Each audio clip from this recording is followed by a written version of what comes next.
Sir 25 और 26 तारीख को फेड की बैठक है जी, तो वहाँ से बहुत ही हार्श कमेंट्री की अनुमान है जी, क्योंकि दिसंबर का जो इन्फ्लेशन डेटा था वो 39 साल के हाईएस्ट पे था जी। और समझिए कि अमेरिका में इन्फ्लेशन की जो दर है वो भारतीय अर्थव्यवस्था से ज़्यादा है। एग्जैक्टली और कोई ऐसा संकेत पिछले 1-1.5 महीने में नहीं आया कि ये कम होके आएगी अगले महीने की। पूरा एनर्जी बास्केट जबरदस्त महंगाई वहां पे दिखा रहा है, तो ये और बढ़ेगा। तो इसलिए बाजार में थोड़ा सा डर हो गया है कि फेड और ज्यादा हार्श हो सकता है, बहुत ज्यादा रेट हाइक की संभावनाएं बन रही। 2 साल का बॉन्ड यील्ड देखिए आप, या 10 साल के देखिए, इवन 30 साल वाला भी देखिए आप, जी, सारे बॉन्ड यील्ड बढ़ गए हैं। तो 2 साल का जो बॉन्ड यील्ड है, हमारे दर्शक ये जान लें, वो ये दर्शाता है कि फेड क्या सोच रहा है, और ये 2% के ऊपर पहुंच चुका है। तो 1% 1.06 है 2 ईयर वाला, और जो 1.89% पहुंच चुका है 10 ईयर वाला। अब सवाल यहाँ पे है कि $90 पे क्रूड खड़ा, नीचे आने को तैयार नहीं। मैंने आपसे कल ही कहा था कि कल न्यूज रूम में काफी चर्चा हुई, नीरज जी ने कहा 100 आ रहा है, गोल्डमैन सैक्स का टारगेट गोल्डमैन 96 दे रहा, मैं कह रहा हूँ $100 आएगा, उससे भी ऊपर जाएगा, क्योंकि कोई संभावना मुझे नहीं दिख रही कि वो कम होने के संकेत मिले। उसके स्ट्रक्चरल रीजन अलग, हम लोग कल चर्चा कर रहे थे। ये दिक्कत है, इसलिए आप देखिए ग्रोथ स्टॉक्स की पिटाई हुई तगड़े से। आईटी स्टॉक्स 100 के वैल्यूएशंस पे, 50-70 के मल्टीपल पे बहुत लंबे समय तक ट्रेड नहीं कर सकते अगर इजी मनी नहीं है तो जी। तो इजी मनी निकलेगी तो वहां ज्यादा पिटाई हुई है। प्लस रिजल्ट सीजन, गोल्डमैन सैक्स का नतीजा अनुमान से कम आया, स्टॉक 8% गिरा है जी।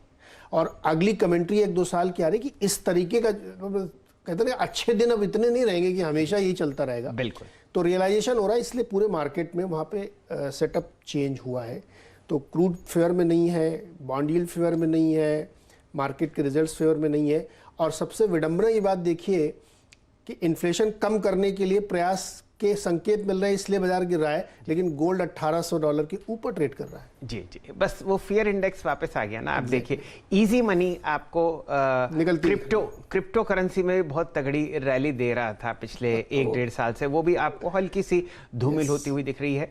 और कुछ आंकड़े मैं आपके सामने पेश करता हूं। देखिए इस वक्त नैस्डैक 200 डीएमए के नीचे है और 10% अपने उच्चतम लेवल से करेक्ट कर चुका है। डायरेक्टर साहब वो तीनों इंडिसेस स्क्रीन पर आपके सामने प्रस्तुत कर देंगे। डाउ लगातार तीसरे दिन गिरावट के दौर से चल रहा है और 200 डीएमए की तरफ अग्रसर है। आपके सामने US 2000 जो हमारे देश के स्मॉल कैप इंडेक्स के बराबर है, वहाँ पर आपको 11 महीने का न्यूनतम लेवल आता हुआ दिख रहा है। ये इंडेक्स अपनी हर पॉसिबल मूविंग एवरेज के नीचे है। और आपके सामने SP 500 जो आपको फिलहाल 4577 पर दिख रहा है, ये अपने 100 डीएमए पर फिलहाल टिका हुआ है। तो भारतीय अर्थव्यवस्था आपको रिएक्ट करती हुई दिख रही है अमेरिकी बाजारों की तरफ से।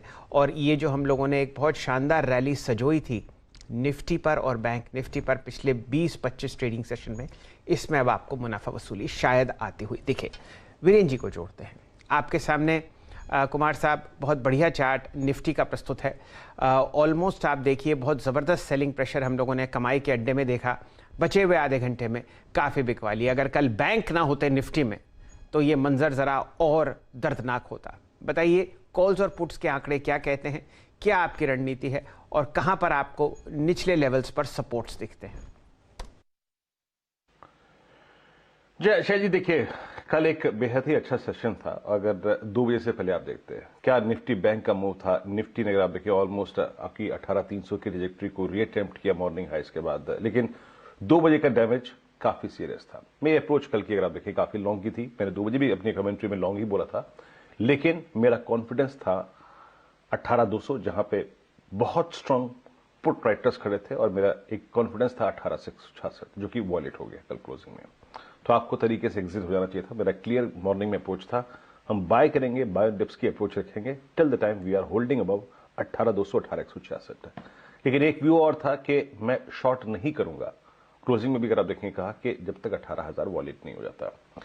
देखिए आपकी स्क्रीन पर SGX निफ्टी इंडिकेट कर रहा है कि कल हमने बहुत कुछ पचा लिया, लेकिन मैं फिर कहूंगा कि अभी बहुत जल्दबाजी है कहना कि हमने बहुत कुछ पचा लिया। विशाल जी ने अपनी कमेंट्री में जैसे कि बोला ही, यूएस में रेट बढ़ने का क्रम जो होता है ये अगर आप देखें धीरे धीरे आपको इंपैक्ट करेगा, लेकिन ग्रेजुअल फॉल जिसे कहते हैं ना, धीरे धीरे आपका वो पेन बढ़ेगा।